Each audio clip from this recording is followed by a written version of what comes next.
नमस्कार, संसद टीवी पर आपका स्वागत है। मैं हूं हर्ष रंजन। आप देख रहे हैं अर्थनीति। अर्थनीति बिजनेस, फाइनेंस और इकोनॉमी से जुड़ा वो कार्यक्रम है जिसमें हम बेहद आसान तरीके से समझने समझाने की कोशिश करते हैं कि दुनिया और भारत के आर्थिक मंच पर क्या कुछ चल रहा है। पिछले 8-9 वर्षों में भारत में नीतिगत स्तर पर सुधार के सैकड़ों नए कार्यक्रम लागू हुए हैं।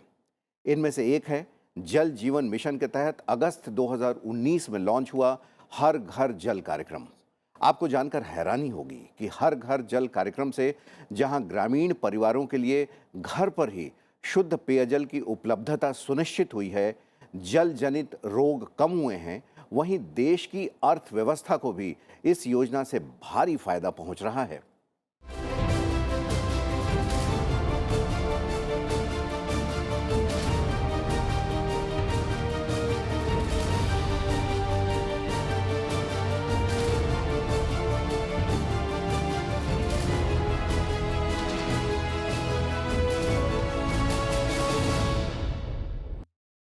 अगर आपका कभी गांव में जाना हुआ है या आप ग्रामीण क्षेत्र के निवासी हैं, तो वहां महिलाओं को लाइन लगाकर पानी लेते हुए और उसे सर पर घर ले जाते हुए ज़रूर देखा होगा। फिल्मों में भी ग्रामीण भारत का चित्रण करने के लिए अधिकतर पानी भरती महिलाओं को ही दिखाई जाने की परंपरा रही है। महिलाओं का पनघट से रिश्ता ग्रामीण भारत का परिदृश्य प्रस्तुत करने का सबसे आसान तरीका रहा है।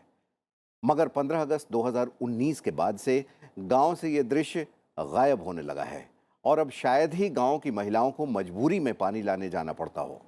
प्रधानमंत्री नरेंद्र मोदी ने इसी दिन जल जीवन मिशन के तहत हर घर जल योजना की शुरुआत की, जिसका मकसद हर ग्रामीण परिवार को उनके घर में ही जल उपलब्ध कराना है। साल 2024 तक देश के हर ग्रामीण परिवार को नल से जल उपलब्ध करा दिया जाएगा। दुनिया में पानी को लेकर चलाया जाने वाला ये सबसे बड़ा मिशन है और हाल ही में आई WHO की एक रिपोर्ट में बताया गया है कि इस योजना से जहां डायरिया से हो सकने वाली 4 लाख मौतों को टाला जा सकता है, वहीं इस योजना से देश की अर्थव्यवस्था को सैकड़ों बिलियन डॉलर का फायदा पहुंच रहा है। इसी पर बात करने के लिए हमारे साथ हैं भारत सरकार के पूर्व जल शक्ति मंत्रालय के सचिव उपेंद्र प्रसाद सिंह। आपका बहुत बहुत स्वागत है उपेंद्र जी। Thank you. और साथ ही हमारे साथ हैं जल संसाधन नीतियों और प्रबंधन की टेरी की एरिया कन्वेनर सोनिया ग्रोवर। सोनिया जी, आपका भी बहुत बहुत स्वागत है। और उपेंद्र जी, शुरुआत आपसे ही मैं करूंगा। बहुत लंबे समय तक जल पे आपने काम किया है, जल शक्ति मंत्रालय में आप रहे हैं और ये बहुत बड़ी योजना लाई गई है 4 साल पहले। इसमें क्या प्रगति हुई है, इस पे हम आगे चर्चा करेंगे, लेकिन हम शुरुआत यहाँ से करना चाहते हैं कि इस योजना से पहले और इस योजना में नया क्या है, क्यों इसकी इतने फायदे पहुंच रहे हैं और लोग लाभान्वित हो रहे हैं, पहले और अब में क्या फ़र्क है? देखिए, ऐसा है कि जल जीवन मिशन से पहले भी रूरल एरियाज़ में ड्रिंकिंग वाटर सप्लाई करने के लिए स्कीम्स थी। जैसे एक accelerated rural water supply programme करके प्रोग्राम चल रहा था, लेकिन कोई भी प्रोग्राम ऐसा नहीं था जो कि सैचुरेशन मोड का प्रोग्राम हो, जिसमें हर घर घर तक जल पहुंचाया जा सके। दूसरी इसमें खासियत यह है कि एक तो क्वालिटी पे काफ़ी जोर है कि केवल पानी पहुंचाना नहीं है, वो शुद्ध पानी पहुंचाना है। और तीसरी चीज़ है कि उपलब्धता जो है वो एडिक्वेट हो, पर्याप्त मात्रा में पहुंचे, कम से कम जितनी आवश्यकता होती है 55 लीटर रूरल एरियाज में हर व्यक्ति को मिले, तो वो भी है। तो एक तो क्वालिटी, एडिक्वेसी और फंक्शनलिटी पे बहुत बड़ा जोर है। जैसे आप केवल एक इंफ्रास्ट्रक्चर बना देंगे, उससे नहीं होगा। ऐसा ना हो कि टैप हो लेकिन टैप से पानी ना आ रहा हो, तो फंक्शनलिटी पे है। और एक तो और चीज़ है, वो है कि ये कम्युनिटी लेड है। ये ऐसा नहीं है कि ऊपर से, इसमें सारी प्लानिंग जो है वो बॉटम अप अप्रोच से है कि वो नीचे से ही सारी प्लानिंग हो और इम्प्लीमेंटेशन जो है कम्युनिटी लेड हो। तो ये 2-3 चीज़ें हैं जिसकी खासियत है। एक जो मैंने कहा कि ये सैचुरेशन मोड में है, बिल्कुल हमें 100% घरों को दिसंबर 2024 तक नल से जल उपलब्ध कराना है। क्वालिटी पे जोर है, एडिक्वेसी, कितनी पानी पर्याप्त मात्रा में मिलता है उस पर भी है, और कम्युनिटी का प्रॉपर इन्वॉल्वमेंट। ये कुछ चीज़ें हैं जो कि पहले के प्रोग्राम से इस प्रोग्राम को अलग करती है। और इसका सीधा फायदा मिल रहा है। आपने कहा, एक ग्राफिक्स के माध्यम से देखते हैं कि देश में कुल ग्रामीण परिवार जो हैं उनकी संख्या है 19 करोड़ 45 लाख 57,640 और नल सुविधाएं अब तक पहुंचा दी गई हैं 12 करोड़ 29 लाख से अधिक परिवारों को, और ये जो है ये लगभग 63% से अधिक का जो लक्ष्य है वो हासिल किया जा चुका है। सोनिया जी, आप लगातार ग्राउंड लेवल पर काम कर रही हैं।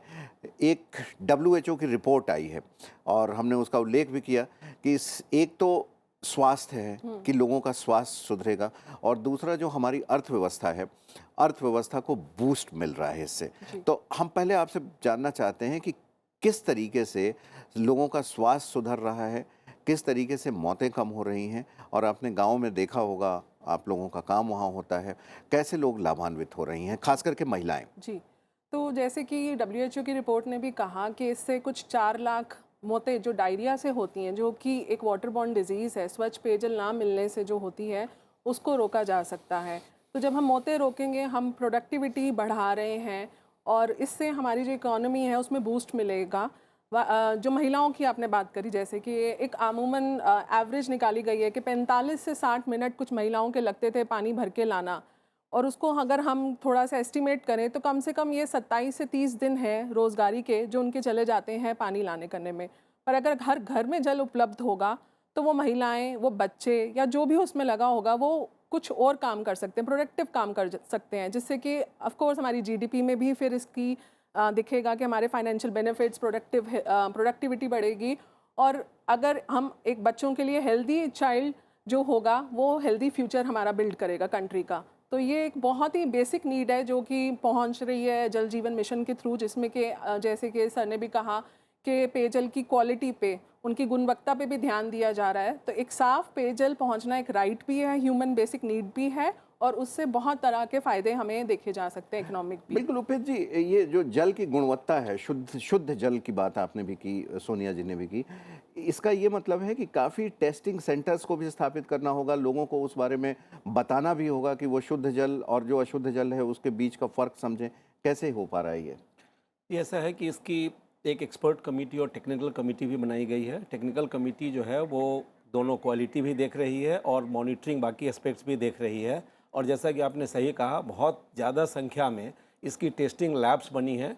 एक तो इसके लिए पूरा इंस्टीट्यूट ही कलकत्ता में बनाया गया है, उसके अलावा टेस्टिंग लैब्स बनी है कि और ये भी टेस्ट करती है केवल सोर्स पे नहीं। कई बार क्या होता है कि सोर्स पे पानी की गुणवत्ता ठीक होती है, लेकिन जब तक आपके घर में पहुंचती है उसकी गुणवत्ता खराब हो जाती है। तो इसमें टेस्टिंग यहाँ पे भी की जा रही है, सोर्स पे भी की जा रही है, और जहाँ पे सप्लाई पॉइंट है वहाँ पे भी टेस्टिंग की जा रही है। तो आपने सही कहा कि एक बहुत बड़ा इंफ्रास्ट्रक्चर बनाया गया है बेसिकली की क्वालिटी को टेस्ट करने के लिए, और जहाँ पे जो प्रॉब्लमेटिक एरिया हैं, जहाँ पे फ्लोराइड या आयरन या आर्सेनिक या दूसरे तरह की चीज़ें हैं, उसके लिए भी अलग से उपाय किए जा रहे हैं कि उसको एड्रेस कैसे किया जाए।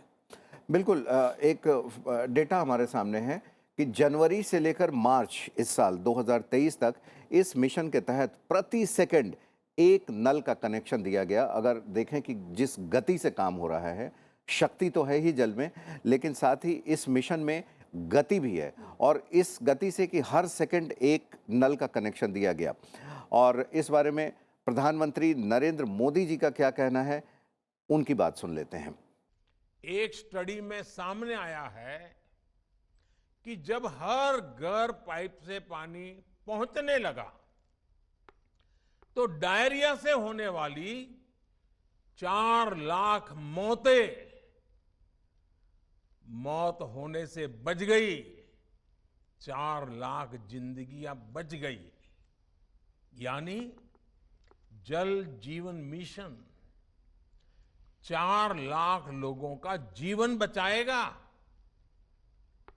ये स्टडी ये भी कहती है कि हर घर जल पहुंचने से देश के गरीबों के 8 लाख करोड़ रुपए से अधिक बचने वाले हैं।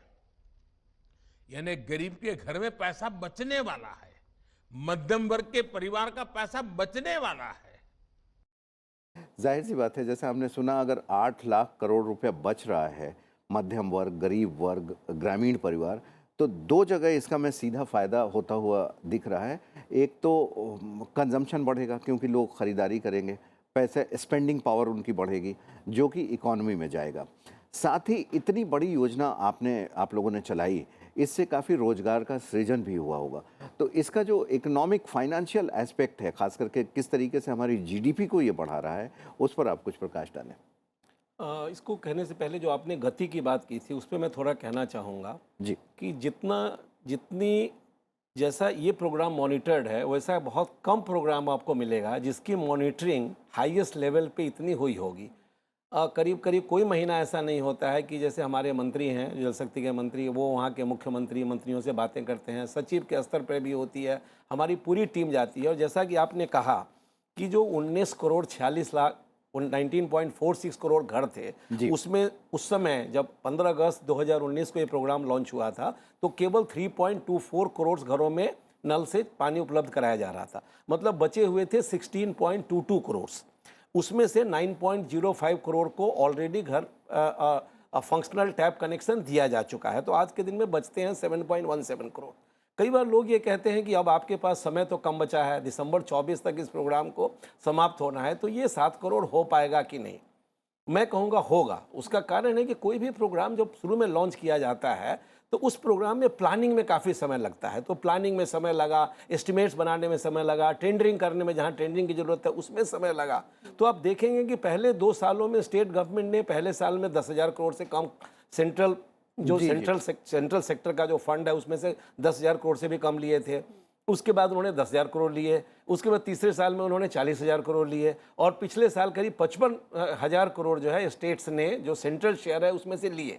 तो इस प्रोग्राम ने जो गति पकड़ी है, जैसा कि आप अभी जानते ही हैं, इनफैक्ट मैं दर्शकों को ये बोलना चाहूँगा कि आजकल इंटरनेट का ज़माना है, एक डैशबोर्ड है, अगर वो जल जीवन मिशन डैशबोर्ड पे एक बार चले जाएं तो वो कल भी कितने कनेक्शंस दिए गए थे, टोटल कल नए कितने कनेक्शन दिए गए, किस स्टेट में दिया गया, किस जिले में दिया गया, किस गांव में दिया गया। तो ये कार्यक्रम बहुत पारदर्शी भी है कि आप वहाँ पता कर सकते हैं कि किस गांव में किसके घर में कनेक्शन दिया गया है। तो वो तो गति की बात हुई। जैसा कि आपने अभी माननीय प्रधानमंत्री जी ने कहा कि एक तो इनके स्वस्थ नागरिक जो है, ह्यूमन रिसोर्स जो है वो बहुत ही इम्पोर्टेंट एक रिसोर्स होता है एक्चुअली। अगर हमारा ह्यूमन रिसोर्स जो है वही अगर स्वस्थ नहीं हो, जितनी भी बीमारियां होती हैं अगर देखेंगे तो अधिकांश बीमारियों के जड़ में जो है वो वाटर बॉर्न डिजीजेज ही होता है।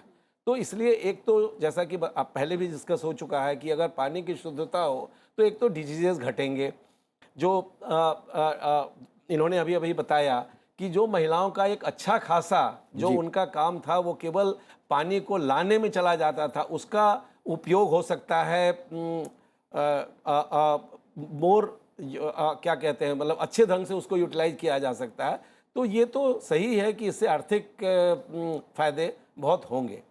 जी, और आपने वो उसकी फंडिंग की बात की, आपने जो कहा उसको इस तरीके से हम समझना चाह रहे हैं कि जैसे 4 साल पहले शुरू हुए, कोई भी ट्रेन या हवाई जहाज़ जब टेक ऑफ करता है, आप देखेंगे कि पहला 100 किलोमीटर या 50 किलोमीटर चलने में उससे ज़्यादा समय लगता है, लेकिन एक बार जब वो गति पकड़ लेता है तो फिर काफ़ी स्पीड से चलता है। तो 7 करोड़ और घर जो बचे हुए हैं उसमें निश्चित तौर पर ये काम हो सकता है। और फंडिंग में हमारे सामने जो एक फिगर है कि 2025-26 तक 1,42,084 करोड़ रुपए की सुनिश्चित फंडिंग का इस योजना के लिए प्रावधान किया गया है, जो कि एक बहुत ही बड़ी रकम है।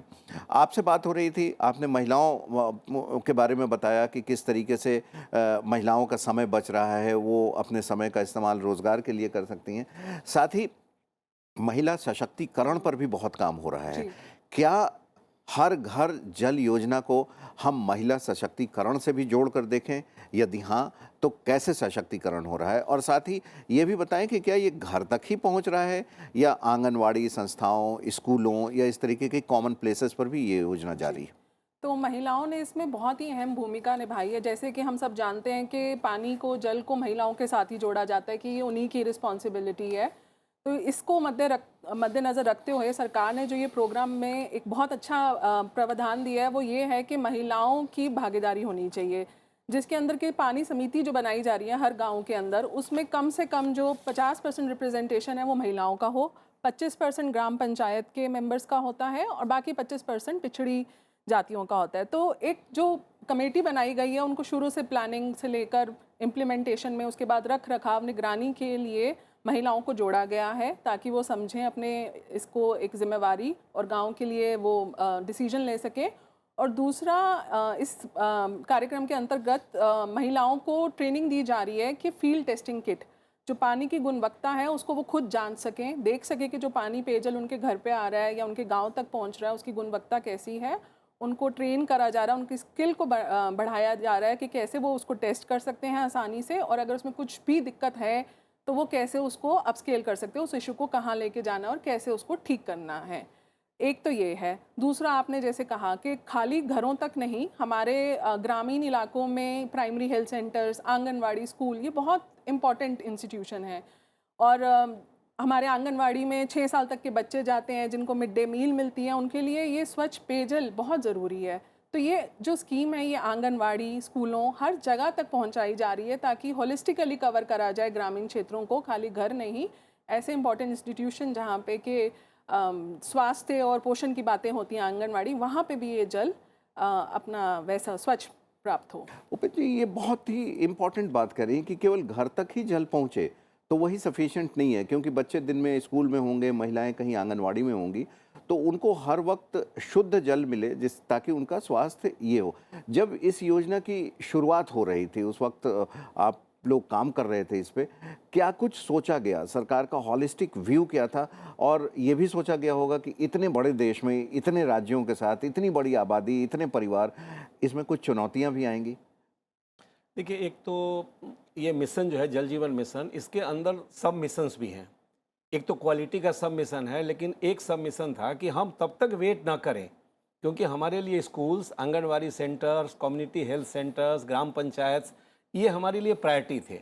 तो हमने ये नहीं कहा कि जब अपने आप उस गांव में सारे घर कनेक्ट हो जाएंगे तो उस समय तो आंगनवाड़ी भी कनेक्ट हो जाएगा, स्कूल भी कनेक्ट हो जाएगा, लेकिन ऐसा नहीं किया गया। ये हुआ कि नहीं, प्राथमिकता दे के ऑन प्रायोरिटी सबसे पहले स्कूल और आंगनवाड़ी सेंटर्स और सेंटर जो हमारे हेल्थ सेंटर्स एट्सेट्रा है उसको कवर किया जाए। यही कारण है कि अभी आपने बताया कि ओवरऑल 63% घरों तक कनेक्शन पहुंचा है, लेकिन स्कूल की बात है तो आप डैशबोर्ड में जाके देख सकते हैं, स्कूलों में ये करीब 89% स्कूलों में कनेक्शंस मिल गए हैं, करीब 85% आंगनवाड़ी सेंटर्स में कनेक्शंस मिल गए हैं। तो उनको प्रायोरिटी पे इसमें कवर किया गया है। जी, और मध्य प्रदेश का जो बुरहानपुर ज़िला है वो भारत का पहला हर घर जल प्रमाणित ज़िला बना है, और गोवा पहला हर घर जल प्रमाणित राज्य बना है। आपके पास उपेंद्र जी अगर कोई फिगर हो राज्यों को लेकर, किस तरीके से वहाँ सहयोग मिल रहा है, और राज्य सरकारें कितना इसमें आगे बढ़ चढ़ कर कोऑर्डिनेट कर रही हैं? देखिए, ऐसा है कि ये तो प्रोग्राम ऐसा है कि ये इसमें सेंटर भी फंडिंग कर रहा है, स्टेट भी फंडिंग कर रही है। जो हमारे नॉर्थ ईस्ट के स्टेट्स हैं और जो हमारे बाकी हिली स्टेट्स हैं उसमें भारत सरकार 90% फंड दे रही है, 10% स्टेट गवर्नमेंट दे रहा है। दूसरे स्टेट्स हैं उसमें 50% हम पैसे दे रहे हैं, 50% स्टेट दे रहा है। तो फंड भी स्टेट्स को देना है और साथ में इम्प्लीमेंटेशन प्राइमरली स्टेट को करना है। और करीब करीब अधिकांश स्टेट्स ने इसको, क्योंकि पानी सबकी प्राथमिकता है, केवल भारत सरकार की नहीं है, राज्यों की भी प्राथमिकता है, वो भी चाहते हैं कि लोगों तक पानी पहुँचे। लेकिन जैसा कि आपने कहा कि प्रोग्रेस हर जगह समान नहीं है। जैसे अभी कुछ स्टेट्स, 8 यूनियन टेरिटरीज और स्टेट्स ऐसे हैं जिनमें 100% हो चुका है। जैसे गुजरात है, जैसे पंजाब है, जैसे हाँ जो आपने कहा दादरा नगर हवेली है, पुडुचेरी है, स्टेट में हरियाणा भी है। वैसे ही कैटेगरीज हैं, कुछ हैं जो 75% से 100% के बीच हैं, कोई 50 से 75 के बीच है, लेकिन कुछ स्टेट्स ऐसे भी हैं जहां 50% से भी अभी कम हुए हैं, जिनमें कुछ बड़े स्टेट्स हैं जो थोड़ा मैटर ऑफ कंसर्न भी है और इसीलिए भारत सरकार उन पे ज़्यादा ध्यान दे रही है। जैसे उत्तर प्रदेश है, वेस्ट बंगाल है, राजस्थान है, झारखंड भी है, केरला भी है। ऐसे कुछ स्टेट्स हैं जिसमें 2-3 बहुत बड़े स्टेट्स हैं जहां की अभी 50% से कम घरों में हाउस होल्ड कनेक्शंस हुए हैं। तो सबकी समान प्रगति नहीं है, लेकिन कोशिश की जा रही है कि सब जो है वो दिसंबर 2024 तक इस मिशन का जो लक्ष्य है उसको प्राप्त कर लें। सोनिया जी, इतना बड़ा मिशन है, पूरी दुनिया की निगाहें इस मिशन पर हैं, कई तरह की स्टडीज़ हो रही हैं। देखा अभी हमने फिगर दिया कि WHO अपनी स्टडी में ये रिपोर्ट बता रहा है। क्या कुछ स्टडीज़ हुई हैं इस बारे में और उनकी रिपोर्ट आई है? जी, अभी पिछले वर्ष प्रोफेसर क्रेमर हैं जो कि एक नोबेल प्राइज़ विजेता हैं, उनकी टीम ने भी एक स्टडी करी थी जिसमें अगेन ये वाटर बॉर्न डिजीज़ के ऊपर ही बात हुई थी। उन्होंने जो फिगर सामने रखी थी उसके हिसाब से कुछ 1,36,000 इन्फेंट मोर्टालिटी रेट, छोटे बच्चों का जो होता है वो अवॉइड करा जा सकता है इस योजना से। तो ऐसी बहुत सारी स्टडीज सामने आ रही हैं जिसके अंदर इसके जो लाभ हैं, घर में जल पहुंचाने के अलावा भी जो इकोनॉमिक बेनिफिट्स हैं, या फिर लोग कहते हैं कि हमें एक सेल्फ रिस्पेक्ट मिल रही है सोसाइटी में, ऐसे भी चीज़ें कैप्चर हुई हैं सर्वेज के अंदर, जिनमें लोगों ने कहा है, 29% हाउस होल्ड्स ने कहा है कि हमारी इनकम जो है वो इंक्रीज़ हुई है क्योंकि हमारे पास समय है अब हम किसी और अच्छे कार्य में लगाने के लिए। तो ऐसी स्टडीज़ आती रहती हैं जो कि इस स्कीम की, इतनी बड़ी स्कीम की बेनिफिट्स बताती रहती हैं। काफ़ी पूरी दुनिया में कई इंस्टीट्यूशंस ऐसे हैं जो इस पर स्टडी कर रही हैं इतनी बड़ी योजना पर, चूँकि हमारे देश की आबादी काफ़ी ज़्यादा है। जल कितना महत्वपूर्ण है ये हमें तब तक समझ में नहीं आता जब हम अपना टैप खोलें और अचानक लगे कि उसमें पानी नहीं है, क्योंकि ज़्यादातर टाइम हम शहरों में रहते हैं, कई बार समस्या होती है, लेकिन टैंक में, ओवरहेड टैंक में पानी है जब भी खोला, रात में, दिन में। लेकिन ये उस समय ज़रूर कभी न कभी आपने भी महसूस किया होगा कभी हम कि अचानक या तो मोटर ख़राब हो गया या पानी नहीं है, तो उस समय उसकी क्या इम्पोर्टेंस है, क्या महत्व है, समझ में आता है। तो जल के बारे में जागरूकता का पैदा होना भी बहुत ज़रूरी है। क्या सरकार इस दिशा में भी काम कर रही है? देखिए, मैं यहाँ 2-3 चीज़ें कहना चाहूँगा। पहली बात, जो भी बात हो रही थी कि आपको याद होगा कि जैसे जल जीवन मिशन आया, इसके पहले प्रधानमंत्री जी ने लॉन्च किया था स्वच्छ भारत मिशन। अब स्वच्छ भारत मिशन में जो टॉयलेट्स बने हैं, अगर उसकी आप सही ढंग से चाहते हैं कि उसको सही प्रयोग में लाया जाए, तो उसके लिए पानी का होना बड़ा ज़रूरी है। तो एक तो मैं ये कहना चाहूँगा कि जल जीवन मिशन स्वच्छ भारत मिशन को भी और ज़्यादा कामयाब बनाने की दिशा में काफ़ी महत्वपूर्ण रहा है। एक तो पहली चीज़ वो है। दूसरी चीज़ जो इस स्कीम में बहुत ज़रूरी है, वो है सोर्स सस्टेनेबिलिटी पे जोर। आपने जैसे भी कहा ना कि हम टैप खोले, टैप में पानी नहीं है, तो टैप तो प्रोवाइड करना एक इंफ्रास्ट्रक्चर हुआ, लेकिन पानी कहाँ से आएगा, उसकी सोर्स कहाँ है एक्चुअली। तो सोर्स सस्टेनेबिलिटी बहुत ज़रूरी है। इसके लिए चाहे वो वाटर कंजर्वेशन की बात हो, ग्राउंड वाटर रिचार्ज करने की बात हो, वो ग्रे वाटर मैनेजमेंट की बात हो, ये सारी चीज़ें जो हैं, ये रिसाइकिल रीयूज़ की बात हो, ये सारी चीज़ें भी जल जीवन मिशन का पार्ट है। क्योंकि अगर सोर्स पे पानी नहीं रहेगा तो पानी आएगा कहाँ से? अगर सोर्स ही सूख गया तो फिर टैप में पानी नहीं रहेगा। तो एक तो सोर्स सस्टेनेबिलिटी। तीसरी चीज़ जो इसने आपने कही, आईईसी जो है, जो इंफॉर्मेशन एजुकेशन कम्युनिकेशन, ये एक बहुत ही इंटीग्रल पार्ट है इसका। आपने देखा होगा, अभी आप वेबसाइट पे भी चले जाइए तो आपको हर महीने इस पे एक पत्रिका भी निकलती है जिसमें इसके बारे में पूरी जानकारी होती है। इसके बहुत सारे मैनुअल्स और बहुत सारे गाइडलाइंस इशू किए गए हैं, अलग अलग भाषाओं में भी किए गए हैं कि हर आदमी, व्यक्ति, जो जैसा इन्होंने बताया कि जो वाटर यूजर्स ऑर्गेनाइजेशंस हैं लोएस्ट लेवल पे, जिसमें 50% महिलाएं भी हैं, तो वो भी उसको पढ़ पाएँ। तो आईईसी एक बहुत ही बड़ा इम्पोर्टेंट कंपोनेंट है। हर महीने पत्रिका के माध्यम से जानकारी दी ही जाती है। हर तरह की गाइडलाइंस, हर तरह के मैनुअल्स हर भाषा में बने हुए हैं, जिससे इस प्रोग्राम को इम्प्लीमेंट करने में मदद मिलती है। बिल्कुल सोनिया जी, जब हम जल के बारे में जागरूकता की बात कर रहे हैं, 55 लीटर पानी एक परिवार के लिए सफिशिएंट हो सकता है अगर आप उसका सही ढंग से इस्तेमाल करें तो। इस बारे में जब आप ग्राउंड पे जाते हैं, अभी मैं आपसे शेयर करना चाहूँगा, गुजरात के कच्छ में गया था और वहाँ पानी की बहुत ज़्यादा उपलब्धता नहीं है, लेकिन वहाँ की पंचायत ने इतना ज़बरदस्त काम किया है कि जो गांव के अंदर 3-4 तालाब है, उन तालाबों को कनेक्ट कर दिया है। तो एक तालाब में जब पानी ज़्यादा होता है, जो बारिश का पानी इकट्ठा होता है, वो फिर दूसरे तालाब में जाता है और इस तरीके से पूरे गांव को वो सप्लाई करते हैं, वो साफ करके। तो एक तरीके से काफ़ी जागरूक वो पंचायत मुझे लगी। क्या इस तरीके से देश के और हिस्सों में कहीं कुछ काम हो रहा है, इस तरीके से कुछ नायाब कोशिश हो रही है? जी, ऐसे बहुत सारे हैं ग्रास रूट लेवल पे जो चल रही हैं, पर जैसा कि सर ने बताया कि इस मिशन के अंतर्गत ही कुछ एनजीओज़ को और इंस्टीट्यूशंस को की रिसोर्स सेंटर भी कहा गया है और उनका काम है ग्राम पंचायत के मेंबर्स और लोकल लोगों के साथ बैठ के एक विलेज एक्शन प्लान बनाना, जिनसे उनको समझाना आपके पास कितने जल उपलब्ध है, आपका कैसे जल की डिमांड रहेगी, फ्यूचर में आपको कैसे अपने जल का संरक्षण करना है, और हर विलेज अपना अपना एक जल संरक्षण प्लान भी बना रहा है। तो ऐसे इंस्टीट्यूशंस हैं जो ग्रास रूट पे जाते हैं, टेरी भी उनमें से एक है, और जो कि ग्राम पंचायत के मेंबर्स के साथ बैठ के ऐसे प्लान्स और जल संरक्षण की योजना करते हैं। हर गांव अलग है, हर गांव में पानी की समस्या को देखना पड़ता है। और इसी मिशन के अंतर्गत जो ग्रे वाटर मैनेजमेंट की बात हुई है, जहाँ पे कि जब पानी पहुँचेगा तो वेस्टेज की भी चांसेस होते हैं, तो ग्रे वाटर जो नॉन टॉयलेट के अलावा जो पानी आता है उसको इकट्ठा करके सोक पिट के थ्रू करा जा सकता है ग्राउंड वाटर में रिचार्ज के लिए यूज़। तो ये एक होलिस्टिक साइकिल बन जाएगी जिसमें पानी मिल भी रहा है और जो पानी का निकासी हो रही है उसको आप इस तरीके से सोक पिट के थ्रू चैनल करिए कि जो आपकी ग्राउंड वाटर है उसका रिचार्ज हो जाए।